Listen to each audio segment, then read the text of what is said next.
Hello dear students. तो ये geometrical isomerism का सेकंड लेक्चर है और इस वीडियो में हम लोग डिस्कस करने जा रहे हैं about the nomenclature of geometrical isomers. तो डबल बॉन्डेड सिस्टम के अक्रॉस ज्योमेट्रिकल आइसोमेरिज्म कैसे हो सकता है ये हम लोगों ने डिस्कस कर लिया है और हम लोगों ने ये भी समझ लिया है कि दो ज्योमेट्रिकल आइसोमर्स अलग अलग कंपाउंड्स हैं, एक दूसरे में इंटर कन्वर्ट नहीं हो सकते हैं। ठीक है, तो अगर वो दोनों अलग अलग कंपाउंड्स है बच्चों, तो उनमें डिफरेंशिएट करने के लिए हमें कुछ उनका नाम अलग अलग रखना पड़ेगा। ठीक है, एक सिस्टम ऑफ नोमेनक्लेचर होना चाहिए different from the IUPAC system of nomenclature, जिससे हम उन दोनों ज्योमेट्रिकल आइसोमर्स के बीच में डिफरेंशिएट कर पाए। ठीक है, तो ज्योमेट्रिकल आइसोमर्स का नोमेनक्लेचर करने के लिए तीन टाइप के सिस्टम्स हम लोग यहां पर पढ़ने जा रहे हैं और ये तीनों ही काफी इंपॉर्टेंट हैं। सबसे पहले हम लोग पढ़ेंगे सिस ट्रांस वाला सिस्टम। ठीक है, सिस ट्रांस नोमेनक्लेचर का सिस्टम। दूसरा हम लोग पढ़ेंगे बच्चों जेड ई नोमेनक्लेचर का सिस्टम। ठीक है, और तीसरा हम लोग पढ़ेंगे syn anti system of nomenclature, syn anti. ठीक है, तो ये तीन system of nomenclature of geometrical isomers के बारे में हमें एक एक करके डिस्कस करना है। तो let's begin without wasting much time. सबसे पहले हम लोग बात करते हैं अबाउट सिस ट्रांस सिस्टम। ठीक है, तो सिस ट्रांस वाला सिस्टम हम लोग ज्योमेट्रिकल आइसोमेरिज्म में यूज कर सकते हैं, बट इसके कुछ कंस्ट्रेंट्स होते हैं, मतलब हमेशा ये यूज नहीं किया जा सकता है। तो पहले तो मैं आपको सिस और ट्रांस का मतलब क्या होता है ये समझा देता हूं। जैसे फॉर एग्जांपल लेट से मेरे पास ये एक डबल बॉन्डेड सिस्टम है, रिस्ट्रिक्टेड रोटेशन वाली साइट है। ठीक है, और इधर बच्चों सपोज करिए H लगा हुआ है, इधर Cl लगा हुआ है और इधर H लगा हुआ है और इधर Cl लगा हुआ है। ठीक है, ये मॉलिक्यूल जीआई शो कर सकता है, तो हम इसका एक दूसरा जीआई बना लें, ज्योमेट्रिकल आइसोमर बना लें। तो इसका दूसरा ज्योमेट्रिकल आइसोमर हाइपोथेटिकली हम वैसे तो रोटेशन रिस्ट्रिक्टेड है, लेकिन हाइपोथेटिकली अगर हम रोटेट कर दें तो ये क्लोरीन ऊपर चला जाएगा और ये हाइड्रोजन नीचे की तरफ आ जाएगा। तो ये दो इसके ज्योमेट्रिकल आइसोमर्स बन गए। नाउ अब इस वाले आइसोमर में देखिए, ये क्लोरीन और क्लोरीन सेम साइड पर हैं और हाइड्रोजन सेम साइड पर है। ठीक है, अच्छा इसमें देखिए क्लोरीन और क्लोरीन एक दूसरे से दूर दूर हो गए। ठीक है, इनके बीच में डिस्टेंस बढ़ गया और हाइड्रोजन भी दूर दूर हो गए। तो इस वाले फॉर्म को बच्चों हम लोग सिस आइसोमर या सिस फॉर्म बोलते हैं। सिस मतलब क्लोज, ऐसे ध्यान रखो। सी मतलब क्लोज, पास पास। ठीक है, तो ये सिस वाला फॉर्म है और ये ट्रांस वाला फॉर्म है। ट्रांस मतलब भाई जैसे हम लोग ज्योग्राफी में भी यूज करते हैं, ट्रांस एटलांटिक ओशन। ट्रांस मतलब दूरी, फार, है ना। तो ये इस वाले फॉर्म को हम लोग ट्रांस वाला फॉर्म कहते हैं। तो इस तरह से जिसमें ग्रुप सेम साइड पे हो उसे सिस बोलते हैं और जिसमें ग्रुप्स दूर दूर हो, फार अपार्ट हो, उसे हम लोग ट्रांस बोलते हैं। अच्छा आइए एक एग्जाम्पल इस पे और करते हैं। तो अगला एग्जाम्पल आपके सामने मैं लेने जा रहा हूं। मान लीजिए कि मेरे पास एक मॉलिक्यूल है सी डबल बॉन्ड सी, यहां पर लगा है H, यहां लगा है H और यहां पर लगा है बच्चों Cl और यहां पर लगा है Br। चलिए पहले तो मुझे बताइए कि क्या इस मॉलिक्यूल में ज्योमेट्रिकल आइसोमेरिज्म पॉसिबल है? जी हाँ, बिल्कुल है। A is not equals to B, C is not equals to D। तो हम इसका एक दूसरा ज्योमेट्रिकल आइसोमर बना लें इस रिस्ट्रिक्टेड रोटेशन की साइड के अबाउट। हम हाइपोथेटिकली अगर इंटरचेंज कर दें, ठीक है, वैसे तो रोटेशन नहीं अपने आप हो पाएगा। तो ये हाइड्रोजन ऊपर चला गया, ब्रोमीन नीचे चला आया और यहां पर मौजूद है क्लोरीन और यहां पर मौजूद है हाइड्रोजन। ठीक है, तो ये एक दूसरा आइसोमर बन रहा है। अब यहां पर अगर हम लोग को सिस और ट्रांस करना है तो यहां पे सिस और ट्रांस हम हाइड्रोजन के रिस्पेक्ट में कर सकते हैं। ठीक है, जैसे दोनों हाइड्रोजन इस वाले फॉर्म में पास पास हैं, क्लोज हैं। ठीक है, तो ये वाला फॉर्म बच्चों क्या कहलाएगा? This will be the cis form. और इसमें क्या हो रहा है, ये हाइड्रोजन के एटम्स एक दूसरे से दूर दूर हो चुके हैं, इनके बीच में दूरी बढ़ गई है, अपोजिट साइड पे हैं, दूर हो गए। तो इस वाले फॉर्म को हम लोग बोलेंगे ट्रांसफॉर्म। ठीक है, आई होप आपको इन दोनों एग्जाम्पल से ये बात तो क्लियर हो गई होगी कि सिस और ट्रांस वाला नोमेनक्लेचर मैं तभी यूज कर पाऊंगा जब रिस्ट्रिक्टेड रोटेशन के दोनों साइड कम से कम एक ग्रुप कॉमन हो। जैसे ये मेरी रिस्ट्रिक्टेड रोटेशन की साइड है सी डबल बॉन्ड सी, इसके अबाउट रिस्ट्रिक्टेड रोटेशन है। इस साइड कौन सा ग्रुप लगा हुआ है, इधर हाइड्रोजन और क्लोरीन है और इधर हाइड्रोजन और ब्रोमीन है। तो hydrogen is common on both sides of restricted rotation, at least one group must be common. ठीक है, जैसे ऊपर वाले एग्जाम्पल नंबर 1 में क्या हो रहा था कि दो ग्रुप्स कॉमन थे, हाइड्रोजन भी कॉमन था और क्लोरीन भी कॉमन था। ठीक है, मैं इधर लगे हुए ग्रुप्स, लेफ्ट हैंड साइड वाले कार्बन पे लगे हुए ग्रुप्स और राइट हैंड साइड वाले कार्बन पे लगे हुए ग्रुप्स की बात कर रहा हूं। ठीक है, तो ऐसे ही केस में हम लोग सिस ट्रांस वाला नोमेनक्लेचर यूज कर पाएंगे। और मेरी बात का मतलब क्या है, मैं एक एग्जाम्पल लेके आपको और क्लियर कर दूं। जैसे मान लीजिए ऐसी कोई सिचुएशन मानिए जिसमें चारों ग्रुप्स डिफरेंट हों। सपोज करिए ये C डबल बॉन्ड C है, रिस्ट्रिक्टेड रोटेशन, यहां पर बच्चों लगा है फ्लोरीन, यहां पर लगा है क्लोरीन, यहां पर लगा है ब्रोमीन और यहां पर लगा है आयोडीन। ठीक, तो इस मॉलिक्यूल में GI तो बिल्कुल हो सकता है, ये तो हम लोग पढ़ चुके हैं, और इसका हम GI बना भी सकते हैं। फ्लोरीन क्लोरीन को इधर रखा और आयोडीन को ऊपर ले गए और ब्रोमीन को नीचे ले आए, तो ये इसका एक दूसरा ज्योमेट्रिकल आइसोमर बन गया। अब मुझे बताओ कि ज्योमेट्रिकल आइसोमेरिज्म तो यहां पर हो गया, ठीक है, लेकिन अब इसमें तुम किसको सिस बोलोगे, किसको ट्रांस बोलोगे और किसके रिस्पेक्ट में बोलोगे। ठीक है, यहाँ पे कोई भी ग्रुप कॉमन नहीं है, यहाँ फ्लोरीन और क्लोरीन लगे हैं, यहाँ ब्रोमीन और आयोडीन लगे हैं, तो इधर वाले दो ग्रुप्स और इधर वाले दो ग्रुप्स में कुछ भी कॉमन नहीं है, सब डिफरेंट है।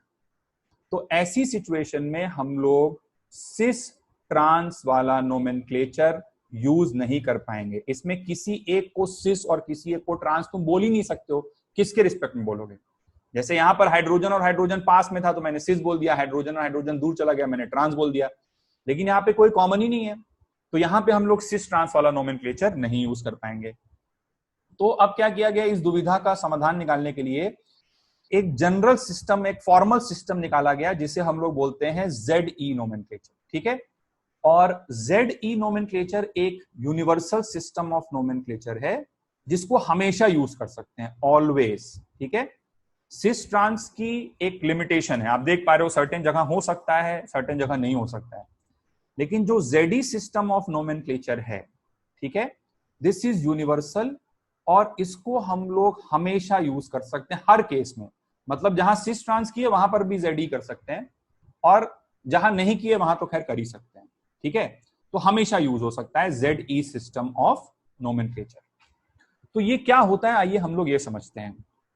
तो ZE सिस्टम ऑफ नोमेनक्लेचर में हम लोग क्या करते हैं कि जैसे रिस्ट्रिक्टेड रोटेशन वाली साइड से जो ग्रुप्स लगे हुए हैं, मान लीजिए इधर कुछ A लगा है बच्चों, इधर B लगा है और इधर C लगा है और इधर D लगा है। ठीक है, तो हम लोग क्या करते हैं कि हर साइड पर जो दो ग्रुप्स लगे हुए हैं उनको हम लोग बच्चों प्रायोरिटीज असाइन करते हैं। ठीक है, हम लोग क्या करते हैं, प्रायोरिटीज असाइन करते हैं। अभी मैं समझाता हूं आपको बहुत डिटेल में कि प्रायोरिटीज असाइन किस बेसिस पर की जाती हैं। ठीक है, बट हम उनको प्रायोरिटीज असाइन करते हैं, मतलब किसी एक को हम नंबर 1 प्रायोरिटी देते हैं, किसी एक को हम नंबर 2 प्रायोरिटी देते हैं। ठीक है भाई, जैसे लेट से हम लोग सब्जेक्ट पढ़ाई कर रहे हैं, तो लेट से केमिस्ट्री हमारा फेवरेट सब्जेक्ट है, तो हम केमिस्ट्री को पहली प्रायोरिटी पे रखते हैं, फिर लेट से हम लोग मैथ्स को सेकंड प्रायोरिटी पे रखते हैं, इस टाइप की बात है। ठीक है, तो अब सपोज करो कि इस कार्बन से लगे हुए दो ग्रुप्स दिख रहे हैं, A और B। अब इन दोनों को हमने प्रायोरिटी असाइन करी है, वो कैसे करी ये बताते हैं अभी। ठीक है, बट मान लो इसकी प्रायोरिटी I1 और इसकी प्रायोरिटी I2, एक को 1 बोल दिए, एक को 2 बोल दिए। अच्छा, इसी तरह से इस वाले कार्बन से भी दो ग्रुप्स लगे हुए हैं C और D। अब इन दोनों को भी प्रायोरिटीज असाइन करनी है, तो इनको प्रायोरिटी असाइन करनी है, मान लो इसकी प्रायोरिटी I1 और इसकी प्रायोरिटी I2। ठीक है, तो अब अगर सेम प्रायोरिटी वाले ग्रुप्स सेम साइड पर आ रहे हैं, ठीक है, सेम प्रायोरिटी वाले ग्रुप्स अगर सेम साइड पर आ रहे हैं, तो इस वाले फॉर्म को हम लोग बोलते हैं Z वाला फॉर्म। ठीक है, इस वाले फॉर्म को, इस स्ट्रक्चर को हम लोग नाम दे देते हैं Z। ठीक है, अगर सेम प्रायोरिटी सेम साइड पर है, जैसे 1 1 सेम साइड पर है, 2 2 सेम साइड पर है, तो इसको हम लोग Z दे देते हैं नाम, इसका नाम Z हो जाता है। ये Z एक जर्मन वर्ड जूसामेन से डिराइव्ड है, जिसका मीनिंग होता है सेम। ठीक है, तो मैं तो ये जूसामेन तो मुझे खैर याद नहीं रखना, मैं तो जूसामेन इस तरह से S याद रख लेता हूं। इसमें S आ रहा है, S का मतलब क्या हो गया, सेम हो गया। ठीक है, जूसामेन तो सेम साइट पर है तो इसलिए मैं इसे Z वाला नाम दे देता हूं। Z मतलब जूसामेन होता है, जूसामेन मतलब सेम। अच्छा, ऑल्टरनेटिवली अगर मान लो हमारे पास एक ऐसा सिस्टम होता, यहां कुछ A लगा है, यहां कुछ B लगा है, और यहां कुछ मान लो C डैश लगा है, कुछ और मान लेते हैं C डैश D डैश अलग अलग हो गए कुछ, है ना। अब हमने प्रायोरिटी दी। प्रायोरिटी कैसे देनी है अभी डिस्कस कर रहे हैं, उससे परेशान मत हो। तो मान लो इसकी प्रायोरिटी नंबर 1 आई बच्चों, और इसकी प्रायोरिटी नंबर 2 आई, और उसी तरह इधर दिए तो इस D डैश की प्रायोरिटी नंबर 1 आई, और इस C डैश की प्रायोरिटी नंबर 2 आई। तो अब इसमें क्या हो रहा है, जो सेम प्रायोरिटीज हैं वो अपोजिट साइड पे आ रही, 1 अपोजिट साइड पे है और 2 अपोजिट साइड पे है। तो इस वाले फॉर्म को हम लोग नाम देते हैं ई फॉर्म। ठीक है, तो एक को Z बोलते हैं, दूसरे को E बोलते हैं। ई का मतलब होता है, ये भी जर्मन वर्ड से डिराइव्ड है, ई का मतलब होता है एंटीजन। एंटीजन ऐसे समझो ऑपोजिट, तो ऑपोजिट में ई आ रहा है तो इसमें भी ई आ रहा है ना। ऑपोजिट की स्पेलिंग ये होती है ऑपोजिट, तो ऑपोजिट में क्या आता है, ई आता है, तो इसमें भी ई आ रहा है। तो इस तरह से आप ध्यान रख सकते हो। अच्छा, तो ये ई और जेड समझ गए, कब ई बोलना है कब जेड बोलना है। अच्छा, अब इसके बाद अगला चीज आता है कि सर 1 और 2 कैसे डिसाइड करेंगे, प्रायोरिटी कैसे डिसाइड करेंगे। तो आइए हम लोग ये डिस्कशन करते हैं कि प्रायोरिटीज कैसे डिसाइड करी जाती हैं। तो प्रायोरिटीज डिसाइड करने के लिए बच्चों एक rules, set of rules use होता है, जिसको 3 केमिस्ट्स ने मिल करके डेवलप किया था।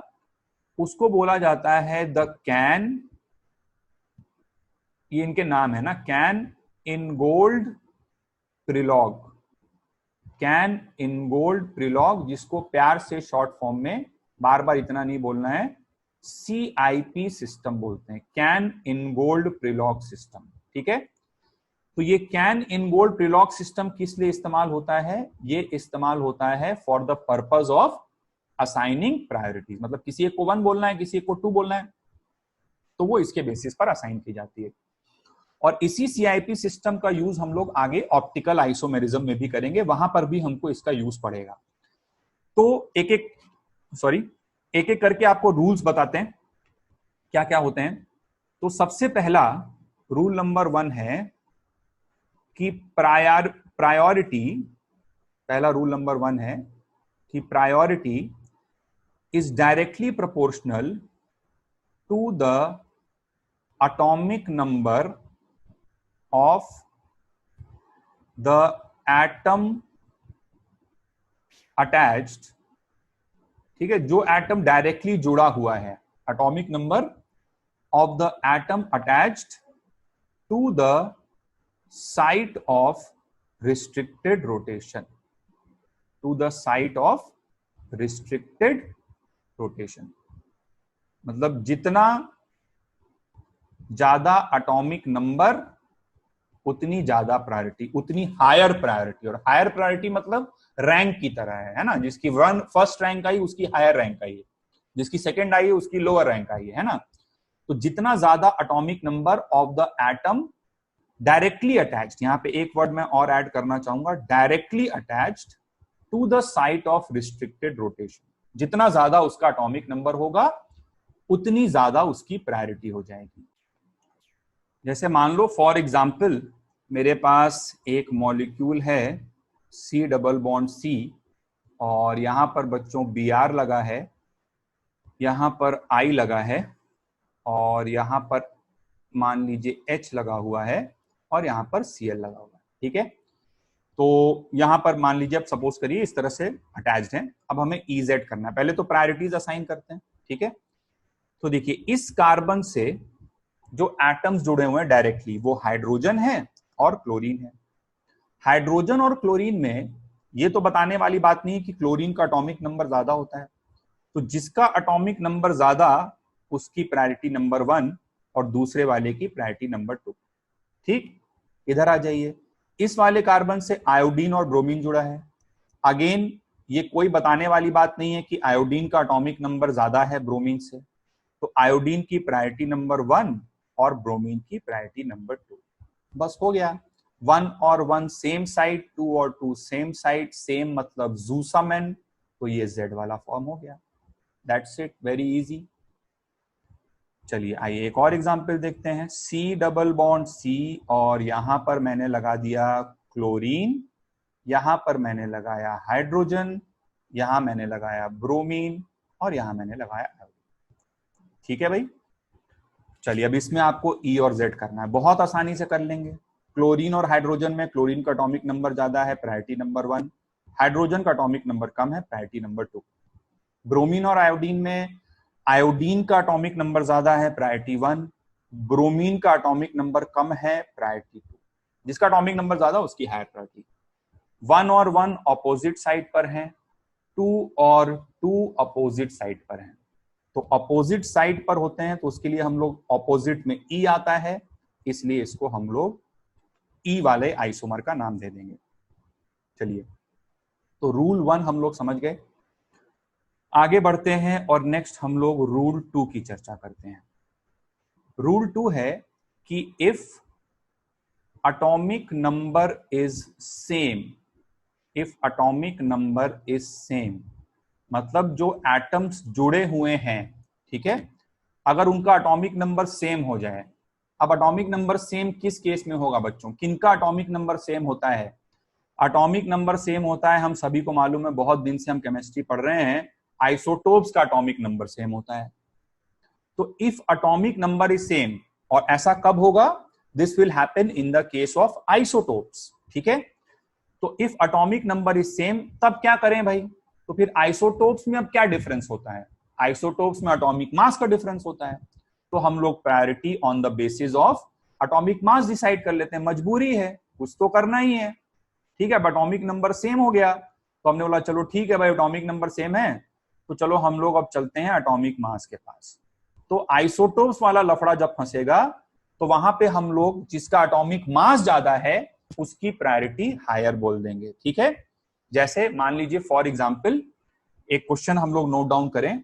मान लीजिए C डबल बॉन्ड C और यहां पर लगा हुआ है H और यहां पर लगा है D।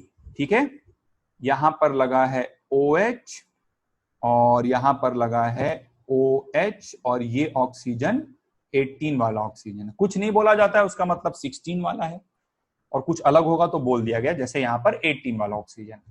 अब यहां पे हमें EZ डिसाइड करना है। तो भाई अब ये हाइड्रोजन और ड्यूटेरियम तो बेटा एक दूसरे के आइसोटोप हैं, तो इनका तो एटॉमिक नंबर सेम ही है, तो एटॉमिक नंबर के बेसिस पे काम तो चलेगा नहीं। तो फिर अब क्या करेंगे? चलो ठीक है, एटॉमिक मास के बेसिस बात करते हैं। तो deuterium is heavier isotope, this is priority 1, this is priority 2। और इधर हमको डायरेक्टली जो फर्स्ट एटम जुड़ा है उसे देखना है, जो फर्स्ट एटम जुड़ा है उसे देखना है। तो फर्स्ट एटम कौन सा जुड़ा है भाई? यहां ऑक्सीजन है, यहां भी ऑक्सीजन है, आगे क्या है इससे मतलब नहीं है। तो ये ऑक्सीजन कौन सा ऑक्सीजन है? 16 वाला, और ये 18 वाला। तो इसकी प्रायोरिटी 1 हो गई, इसकी प्रायोरिटी 2 हो गई, और 1 1 सेम साइड, 2 2 सेम साइड, तो ये Z वाला फॉर्म हो गया। ठीक है, चलो एक एग्जांपल और देख लो जल्दी से। C डबल बॉन्ड C और यहां पर लगा हुआ है CH3 और यहां पर भी लगा हुआ है CH3। ठीक है, ये कार्बन 14 वाला कार्बन है, और यहां पर लगा हुआ है NH2। ठीक है, और यहां पर भी लगा हुआ है NH2, और ये नाइट्रोजन 15 वाला है।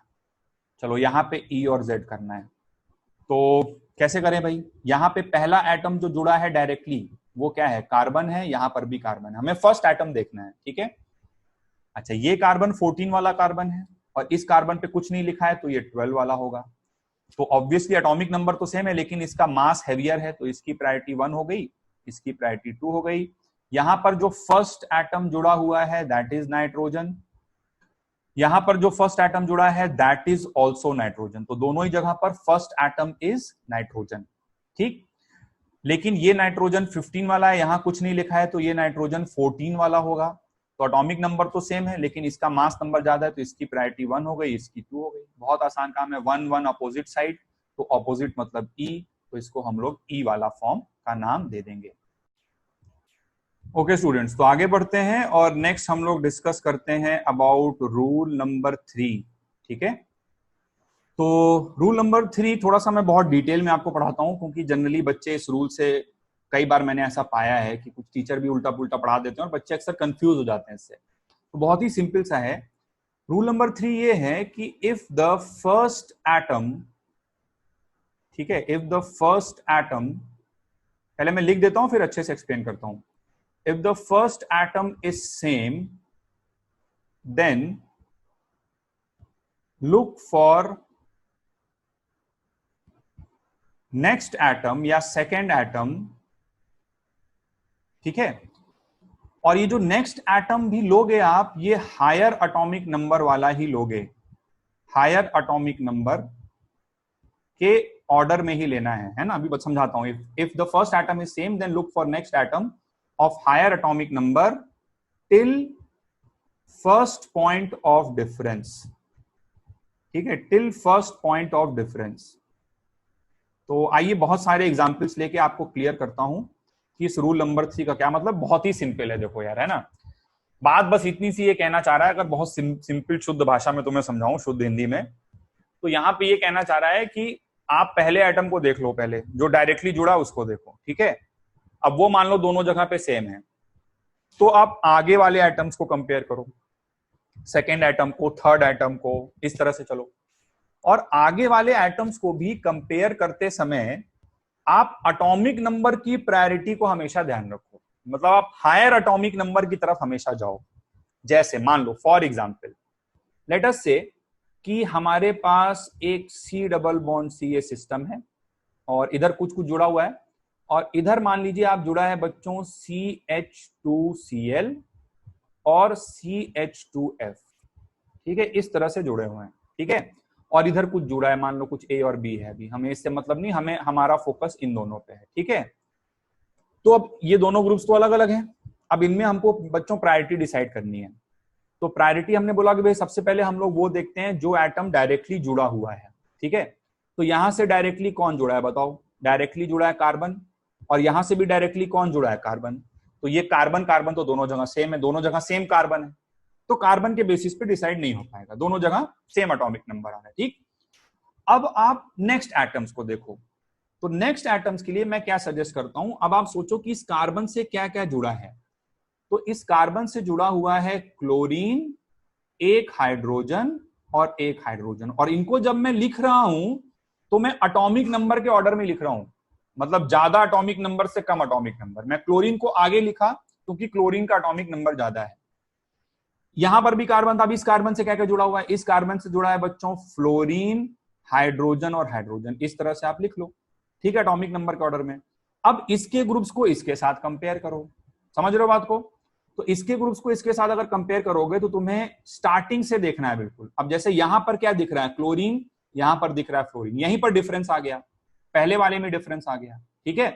तो क्लोरीन और फ्लोरीन में क्लोरीन का एटॉमिक नंबर ज्यादा है, और इसलिए नंबर 1 प्रायोरिटी इसकी और नंबर 2 प्रायोरिटी इसकी। और प्रायोरिटी एक बार दे ली तुमने तो फिर ई और जेड तो कर ही लोगे, डिपेंडिंग अपॉन कि इधर क्या लगा हुआ है। तो ई और जेड तो सीख गए, बेसिकली प्रायोरिटी देना तुम्हें सीखना है, ठीक है। तो क्लोरीन का एटॉमिक नंबर ज्यादा है, इसलिए इसकी प्रायोरिटी हायर हो जाएगी। और एग्जांपल्स लेते हैं काफी सारे, जिससे ये रूल बिल्कुल अच्छे से क्लियर हो सके। आपको बस क्या करना है, जो भी ग्रुप जुड़े हुए हैं उनको decreasing order of atomic number में आपको लिस्ट डाउन कर देना है। तो अगला एग्जांपल आपके सामने मैं लेना चाहूंगा CH2F, और दूसरा मैं लेना चाहूंगा CH2Cl। आई होप आप समझ पा रहे होंगे, ठीक है। मतलब ये एक ग्रुप जुड़ा हुआ है और एक जगह ये ग्रुप जुड़ा हुआ है, ठीक है। तो अब देखिए हमें क्या करना है, हमें फर्स्ट एटम से देखना है। तो फर्स्ट एटम तो यहाँ पे कार्बन है और फर्स्ट एटम यहाँ भी कार्बन है, ये दोनों सेम है। अच्छा, इस कार्बन से फिर क्या जुड़ा हुआ है?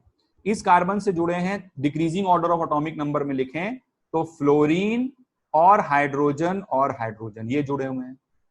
और इस कार्बन से decreasing order of atomic number में लिखें तो इस वाले कार्बन से क्या जुड़ा हुआ है? इससे जुड़ा हुआ है कार्बन और हाइड्रोजन। अब देखो इसमें आगे क्लोरीन भी है, लेकिन मुझे उससे मतलब नहीं, मुझे तो डायरेक्टली जो पहले एटम से जुड़े हुए 3 एटम है उनके बारे में सोचना, ठीक है। तो यहाँ फ्लोरीन HH और यहाँ पे कार्बन HH, बस यहीं पे डिसाइड हो गया, आगे जाने की जरूरत ही नहीं है। फ्लोरीन और कार्बन में फ्लोरीन का एटॉमिक नंबर ज्यादा है, तो गौर से देखो इसकी प्रायोरिटी नंबर 1 आ रही है, इसकी प्रायोरिटी नंबर 2 आ रही है। इसका मतलब समझ पा रहे हो ना कि ये इस बॉन्ड से कहीं रिस्ट्रिक्टेड रोटेशन वाली साइड से जुड़ा होगा, ठीक है। तो चलो आओ और कुछ एग्जाम्पल्स करते हैं। एग्जाम्पल नंबर 3 पे आपको ले चलते हैं। एग्जाम्पल नंबर 3 है, नोट करिए, CHCl2 और है CH2F। ठीक है, ये दो ग्रुप्स लगे हुए हैं, इनमें प्रायोरिटी डिसाइड करनी है। तो पहला एटम यहां पे कार्बन है, पहला एटम यहां भी कार्बन। इस कार्बन से क्या क्या जुड़ा हुआ है? Chlorine, chlorine, hydrogen, decreasing order of atomic number. ठीक है, इस कार्बन से क्या जुड़ा हुआ है? फ्लोरीन, हाइड्रोजन और हाइड्रोजन जुड़ा हुआ है। ठीक है, चलो कंपेयर करना चालू करते हैं, क्लोरीन और फ्लोरीन। अभी बहुत सारे एग्जाम्पल्स करवाने जा रहा हूं, जितने भी कंफ्यूजन मन में होंगे दूर हो जाएंगे। Just keep on following. Chlorine और फ्लोरीन, किसका एटॉमिक नंबर ज्यादा है? भाई क्लोरीन का ज्यादा है, तो इसकी प्रायोरिटी ज्यादा हो गई, बात खत्म, दैट्स इट। ठीक, चलो एग्जाम्पल नंबर 4 करवाते हैं आपको। एग्जाम्पल नंबर 4 देखो। एग्जाम्पल नंबर 4 है CHF2 और CH2Cl। ठीक है, CHF2 और CH2Cl। अब यहां पे ऐसे नहीं सोचना है सर यहां तो दो दो फ्लोरीन है, ये सबसे कोई मतलब नहीं है। पहला एटम कार्बन, पहला एटम कार्बन सेम है। इस कार्बन से क्या क्या लगे हुए हैं? फ्लोरीन, फ्लोरीन और hydrogen, decreasing order of atomic number. इस कार्बन से क्या लगे हैं? इस कार्बन से लगे हैं क्लोरीन, हाइड्रोजन और hydrogen, decreasing order of atomic number. यहां पर क्या है? पहला एटम क्लोरीन, यहां पर है फ्लोरीन। किसकी प्रायोरिटी ज्यादा? क्लोरीन की, तो इसकी प्रायोरिटी ज्यादा हो जाएगी। ठीक है, समझ में आ रही बात ये? और एग्जांपल्स का। ओके स्टूडेंट्स, तो देखिए कुछ क्वेश्चन मैंने आपके सामने पहले से लिख कर रखे हैं। दो दो ग्रुप्स हर केस में दिए हैं, आपको प्रायोरिटीज कंपेयर करनी है। तो देखिए पहला ग्रुप है CH2 CH2Br, ये है CH2 CH2Cl। ठीक है, तो अब देखिए यहां पर क्या है बच्चों? फर्स्ट एटम क्या है? कार्बन। यहां पर भी फर्स्ट एटम क्या है? कार्बन। ठीक है, चलो फिर इस कार्बन से क्या क्या जुड़ा हुआ है? थोड़ा बहुत तुम्हें आइडिया लगना भी चाहिए कि देखो ये यहां तक सेम है ना भाई, इस लाइन के अलॉन्ग चल रहे हो तो यहां तक सेम हमें मिल रहा है, मतलब पहला एटम तो सेम है ही है। अब पहले एटम से जो चीजें जुड़ी हैं, जैसे इस कार्बन से जो जुड़ा है, तो वो क्या क्या जुड़ा है? वो जुड़ा हुआ है C, H और H।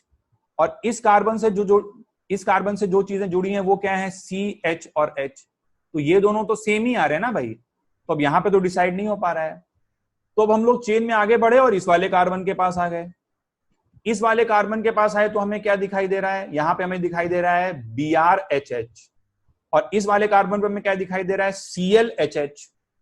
तो Br और Cl में Br का, ब्रोमीन का एटॉमिक नंबर ज्यादा है, तो इसलिए इसकी प्रायोरिटी हायर हो जाएगी। चलिए देखिए इंटरेस्टिंग कंपैरिजन है। क्वेश्चन नंबर 6, यहां पर हमें क्या दिख रहा है? कार्बन। यहां पर भी हमें क्या दिख रहा है? कार्बन। तो पहला एटम सेम है। इस कार्बन से क्या जुड़ा हुआ है? C, H और H। और इस वाले कार्बन से क्या जुड़ा हुआ है? F, C and H। तो ऑल्दो यहां पर आयोडीन है, लेकिन ये फर्स्ट पॉइंट ऑफ डिफरेंस में फ्लोरीन और कार्बन में फ्लोरीन आगे निकल जा रहा है with higher atomic number, therefore इसकी प्रायोरिटी ज्यादा होगी। ठीक है, कभी कभी क्वेश्चन ऐसे साइक्लिक वाले भी आ सकते हैं, रिंग वाले फॉर्म में, इनमें भी कोई चिंता करने का विषय नहीं है, बेसिक रूल फॉलो करेंगे, हर क्वेश्चन हो जाएगा। चलिए, तो ये ग्रुप जुड़ा हुआ है, पहला एटम कार्बन, यहां भी पहला एटम कार्बन। ठीक है, ये कार्बन फर्दर आगे जुड़ा है O, C और H से। यहां पर एक हाइड्रोजन होगा ना भाई, समझ रहे हो बात को? और ये वाला कार्बन फर्दर आगे जुड़ा है C, C और H से। ठीक है, तो यहां पर क्या है? OCH, यहां पर है CCH। Decreasing order of atomic number में लिखिए, और फर्स्ट पॉइंट ऑफ डिफरेंस तो यही मिल गया ना, ऑक्सीजन और कार्बन में oxygen has higher atomic number, therefore इसकी प्रायोरिटी ज्यादा हो जाएगी। क्लियर है बात ये? चलिए कुछ और क्वेश्चंस आपको कराते हैं। एग्जाम्पल नंबर 8, सभी बच्चे नोट डाउन करें। एग्जाम्पल नंबर 8 है कि हमें एक सिस्टम दिया हुआ है, यहां पर लगा हुआ है O, यहां पर लगा है O, और इस तरह से 5 मेंबर्ड रिंग। ठीक है, दूसरा ग्रुप हमें दिया है, यहां कार्बन है और इधर O लगा है, इधर O लगा है और इस तरह से दिया। ठीक है, हमको कंपेयर करनी है इन दोनों की प्रायोरिटी। चलिए देखिए, पहला एटम कार्बन, यहां पर भी पहला एटम कार्बन, तो वो तो सेम है। अब ये कार्बन किससे जुड़ा है? O, O और H से जुड़ा है। और ये कार्बन किससे जुड़ा है? ये C, C और H से जुड़ा है। तो OOH एंड CCH में ऊपर कौन निकल रहा है? ऑक्सीजन का एटॉमिक नंबर ज्यादा है। सबसे पहले यहीं पे हो गया ना, आगे जाने की जरूरत ही नहीं है। ये O है और ये C है, तो ऑक्सीजन का एटॉमिक नंबर ज्यादा है, इसलिए इसकी प्रायोरिटी ज्यादा है। ठीक है, चलिए कुछ और एग्जाम्पल मैं लिख देता हूं एक बार जल्दी से, फिर उसको एक साथ हम लोग डिस्कस करेंगे। क्वेश्चंस में लिख देता हूं पहले से ही। ओके स्टूडेंट्स, तो देखिए कुछ क्वेश्चंस मैंने आपके सामने पहले से लिख कर रख दिए हैं और इन सभी में आपको प्रायोरिटीज कंपेयर करनी है। तो स्टार्ट करते हैं। आइए, एक बार आप चाहें तो वीडियो को पॉज करके क्वेश्चन को नोट डाउन कर लें और खुद से सॉल्व करके देखें, तो आपकी अच्छी प्रैक्टिस हो जाएगी। चलो भाई देखो, यहाँ पे पहला ग्रुप मतलब पहला एटम क्या है? कार्बन। यहाँ पर भी पहला एटम कार्बन। ठीक है, ये वाला कार्बन, ठीक है, जुड़ा हुआ है C और H से, और ये वाला कार्बन भी जुड़ा हुआ है C और H से। तो इतने पे तो डिसाइड नहीं हो पाएगा, तो हम लोग आगे चले। अब तुम बोलो सर आप इधर क्यों गए, इधर क्यों नहीं गए? बेटा इधर ही मूव करने पे कुछ डिफरेंस दिखाई दे रहा है ना। मैं इधर अगर चलता जाऊंगा तो बहुत दूर के बाद जाकर के डिफरेंस मिलेगा, तो मैं इधर चला गया, नेक्स्ट कार्बन पे आया। अब ये अगला वाला कार्बन किससे जुड़ा हुआ है? अगला वाला कार्बन जुड़ा हुआ है O से, और उसके आगे फिर एक C से और H, मतलब उसके बाद, मतलब ये तो हमने देख ही लिया है ना। तो अगला कार्बन जो है वो जुड़ा हुआ है O से, मतलब इसको तो कंसिडर कर ही लिया हमने, तो वापस आने की जरूरत नहीं है। यहाँ पे बहुत सिंपल सी बात है, देखो है ना, ये वाला कार्बन, ठीक है, मैं इस कार्बन की बात कर रहा हूँ, दूसरे कलर का मार्कर यूज करता हूं, मैं इस कार्बन की बात कर रहा हूं। ये वाला कार्बन किससे जुड़ा है? एक O से जुड़ा है और 2 H से जुड़ा है। अब तुम बोलो सर C से भी तो जुड़ा है, तो C तो पहले ही कंपेयर करके आ रहे हो ना, चाहो तो लिखने के लिए लिख दो, लेकिन वो हर जगह सेम ही आना है, तुम उसको छोड़ के तब आगे बढ़े हो। तो आगे किससे जुड़ा हुआ ये देखो। और उसी तरह से ये वाला कार्बन किससे जुड़ा है? ये कार्बन जुड़ा है S से और H से और H से। तो ऑक्सीजन और सल्फर में किसका एटॉमिक नंबर ज्यादा दिख रहा है भाई? सल्फर का, तो इसकी प्रायोरिटी ज्यादा होगी। चलो नेक्स्ट देखो, आगे बढ़ते हैं, आगे बढ़ा जाए। एग्जाम्पल नंबर 10 में आए, पहला एटम सेम, पहला एटम सेम। आगे बढ़े, फिर यहां पर CH2, यहां पर CH2, फिर आगे बढ़े तो देखिए अब ये वाला कार्बन, ठीक है, और यहाँ पे ये वाला कार्बन, ठीक है, ये कार्बन आगे जुड़ा हुआ है C से और ये कार्बन आगे जुड़ा है N से। उसके पहले तक का सेम था, है ना, फर्स्ट कार्बन और सेकंड कार्बन पे सेम था, यहाँ पे डिफरेंस आ रहा है। ठीक है, तो यहाँ पे नाइट्रोजन जो है उसका एटॉमिक नंबर ज्यादा है और इसलिए इसकी प्रायोरिटी ज्यादा हो जाएगी। ठीक है, और फाइनली क्वेश्चन नंबर 11 और 12 हम लोग देखें तो देखिए first atom carbon, first atom carbon. अच्छा, फिर आगे बढ़ते हैं, अगला एटम यहाँ कार्बन, लेकिन ये कार्बन जुड़ा है कार्बन से और ये कार्बन जुड़ा है ऑक्सीजन से। ऑक्सीजन का एटॉमिक नंबर हायर है, तो इसलिए इसकी प्रायोरिटी ज्यादा हो जाएगी। और नेक्स्ट देखें तो ये वाला एटम कार्बन, ये वाला एटम कार्बन, लेकिन ये कार्बन फर्दर किससे जुड़ा है? ऑक्सीजन से, और ये कार्बन कार्बन और कार्बन से जुड़ा है और एक H से जुड़ा है, तो इसकी प्रायोरिटी ज्यादा हो जाएगी। ठीक, so that completes rule number 3। काफी सारी प्रैक्टिस हमने इसकी कर ली, और अगले वीडियो में मिलेंगे जिसमें हम लोग कुछ और रूल्स ऑफ CIP सिस्टम के बारे में डिस्कस करेंगे। मेजर 3 रूल्स हमने डिस्कस कर लिए हैं, कुछ और छोटे छोटे रूल्स हैं which are not that important, but हाँ उनमें से एक रूल इंपॉर्टेंट है, बट जो ज्यादा इंपॉर्टेंट रूल्स हैं वो हम लोग इसी वीडियो में डिस्कस कर चुके हैं। अगले वीडियो में हम लोग कुछ रूल्स और देखेंगे and we will also discuss about syn anti nomenclature. ठीक है, तो मिलते हैं अगले वीडियो में और नोमेनक्लेचर ऑफ ज्योमेट्रिकल आइसोमर्स को कंप्लीट करते हैं। Thank you very much.